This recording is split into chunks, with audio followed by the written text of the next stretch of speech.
Hello! I've recently made a book from scratch, all by hand, using a cotton fabric for the cover. And I unintentionally used too much glue to glue the mat board and the fabric together. So, as you saw at the very beginning, I was circling my finger around the area where the glue came seeping through the fabric. There are several ways you can fix this problem, but because it was already put together, I needed to find a way to, first of all, get rid of some of the glue, and secondly, fix the problem of the fading out of the fabric from all of the scrubbing. So you can see down in that lower right-hand corner where the dark green background has faded away.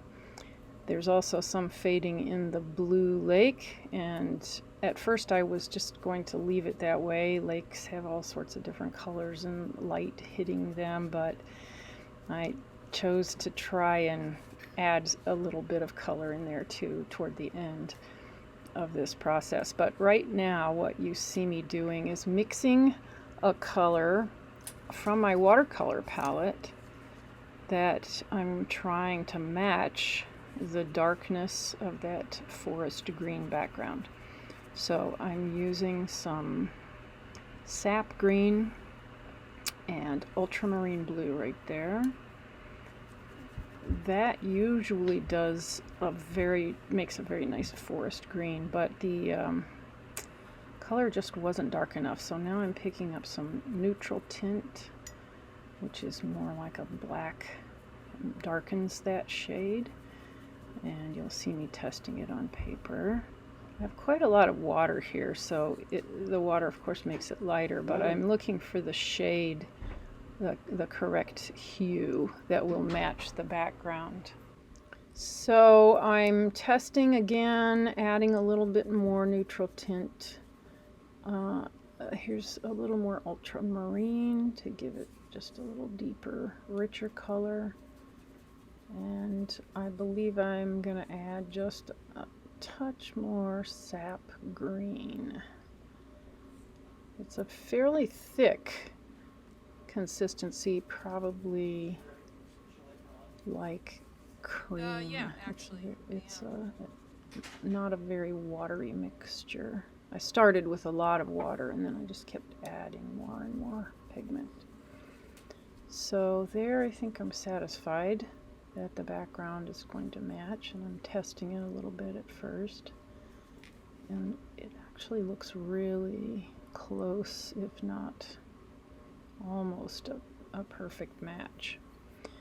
So now I'm just painting it on. I'm going to paint it with regular refills to my brush. I'm using I believe that's a number 7 round brush, and so it does hold quite a bit, and I'm just continually adding more and more to my brush to be sure that I can get good coverage. I want to try to do this all in just one layer. Watercolorists often, of course, like the transparency, but in this case perhaps gouache would have been a better choice than watercolor, but this seems to be working quite nicely. So what I'm doing is I have removed any shininess from the dried glue that seeped through the fabric and scrubbed away a lot of the pigment at the same time, and now I'm just replacing the color, just the pigment background. No worries about the lighter colors, the little campfire orange.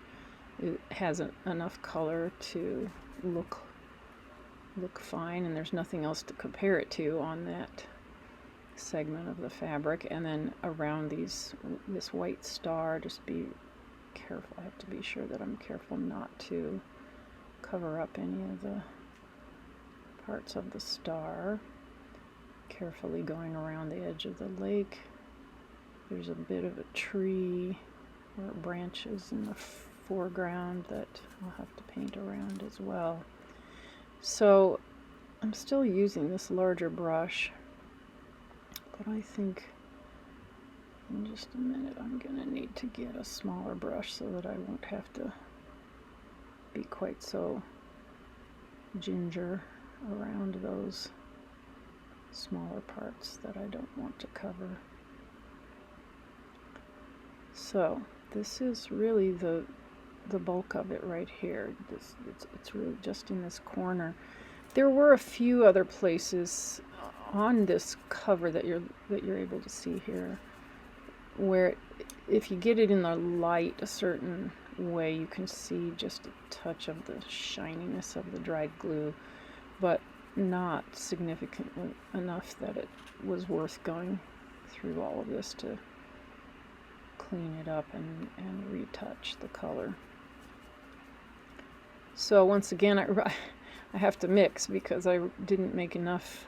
I used up all that color that I had originally mixed. So now here I go again trying to test, and at least I have a sample on my little sample sheet there that I know that's the one right there that I want to match. What I also discovered is I could see very slight variations in each of those greens that are on my sample card, and especially this last one didn't exactly match the one that I was using previously, but when I looked at it after it dried, I can't see a difference. It apparently soaks in quite nicely and doesn't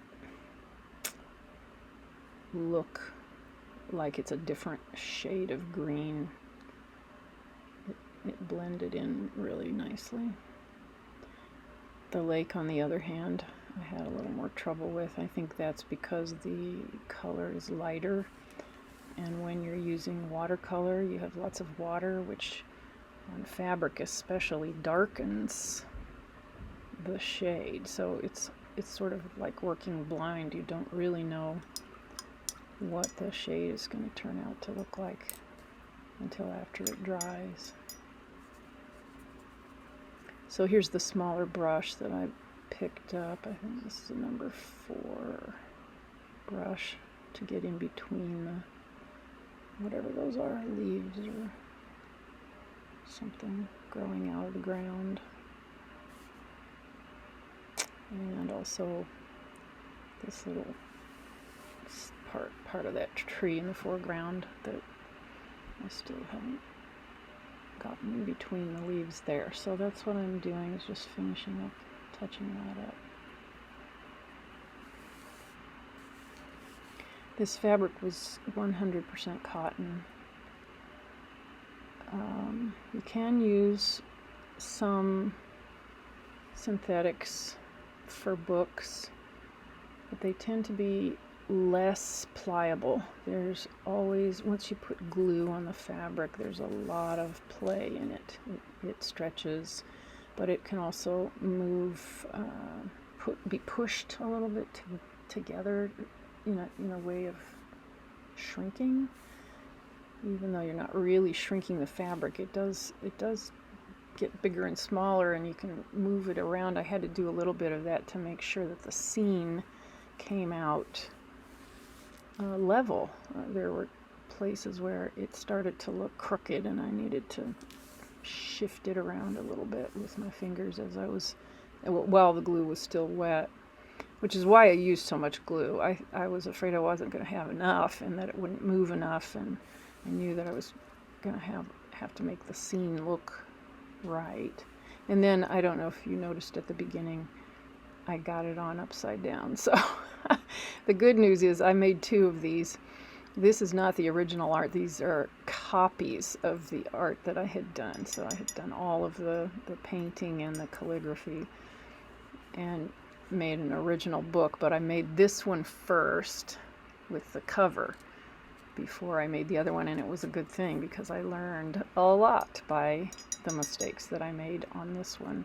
And the original book, the original hand-done book, was a beautiful thing at the end when it was finally completed.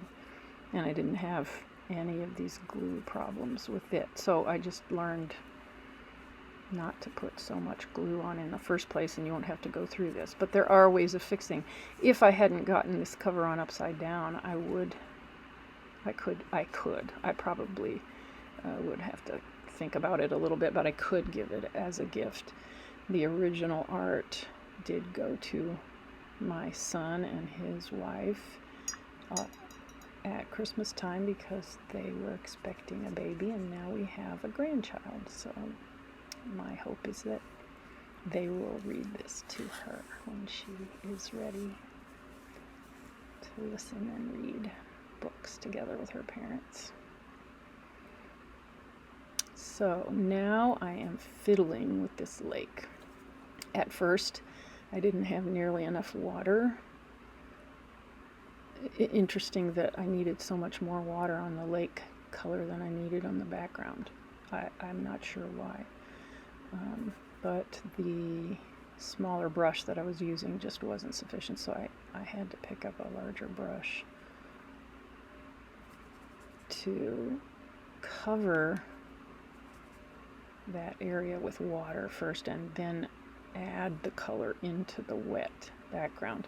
The fabric is on a mat board, so it's glued to mat board. Mat board, if it's good enough quality, it can be used in a wet situation. It'll buckle just a little bit. It did bend a little, and I had to press it for a couple of days after gluing it. Actually more than a couple of days. I think it was about 4 days underneath some heavy books before it was dry enough to be stable that I could take it out and it wouldn't start to buckle again. And it did stay stable once it dried completely, but it didn't harm the mat board at all on either of these books that are the same here. And I think I was being cautious not to use very much water at first, especially when I saw that the color wasn't going on very well on this blue. So the color that I'm using is a straight cerulean blue. That was a really good match to the shade of the original fabric. And the reason it looks so dark is because it's wet, and you didn't really notice that because on the green, because of how dark that shade is. So I really only wanted to work on the first part of that lake. Just the right side of it is where the color had been rubbed away, but I decided to go ahead and just put a coating all the way across the lake, which meant I had to go up to the tree and go in between the leaves of the pine tree there and the trunk, and then get around to the other side of the trunk with plenty more water. So you see me dipping straight into the paint on this area as well. I wanted to be sure and get good coverage. And by the time I finished with this segment here around the lighter pine tree, it was already starting to look a little bit dry on that first part of the lake that I had done. So you can actually see just a little variation there. It turned out quite well, even though at first I was a little worried. I did go back over that just a little bit more to be sure that I had good coverage on that right side of the lake. So you see now that the lower right-hand corner of the dark green really looks quite similar, not exact when you get it in the light, but very similar to the background of the original. Thanks for watching.